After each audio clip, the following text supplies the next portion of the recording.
We've got a crazy one for you today. You may have heard of Laura Loomer. She's a right-wing activist who has achieved a sort of bizarre level of prominence in the Trump administration. She's, I think, gotten maybe a dozen officials fired. She purged the National Security Council. She's really on the loose. I got my hands on a deposition she did in a lawsuit testifying in her case against Bill Maher, the HBO comedian who said she had slept with President Trump. She basically says, look, Bill Maher cost me my dream career. I was going to work in the Trump administration. I was going to have this career where I go, maybe I'd get my own foundation. I could get a show on Fox News. I could be like Jen Psaki in the Biden administration. I could be this MSNBC or probably in our case, Fox News star. I could write some more books. But now Bill Maher, because he said I slept with Trump, the president's campaign manager called me, banned me from the plane over it. It was a huge disaster. So that's one thing. But then really maybe the funniest stuff comes in just how weird. It's really weird how this deposition is.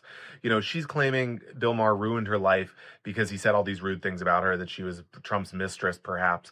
But then, the lawyer for HBO says, well, look, I mean, you said Lindsey Graham is gay. You said that Kamala Harris effectively has a bunch of STDs. I'm putting this as nicely as I can here. It was far ruder than that.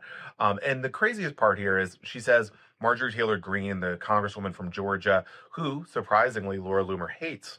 She made this remark that Marjorie Taylor Greene had Arby's in her pants. Now, in reality, this is an incredibly rude reference she's making. You can figure it out. The lawyer for HBO says, well, what did you mean by saying she had Arby's in her pants? I mean, it seems to be sort of a pejorative sexual remark. And Laura Loomer says, well, no, I just mean she's sticking Arby's roast beef sandwiches in her pants.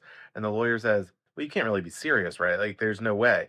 She says, oh, no, I've heard she sticks sandwiches in her pants. That's all I was referencing. So, I mean, look, this is a clear lie, I would say.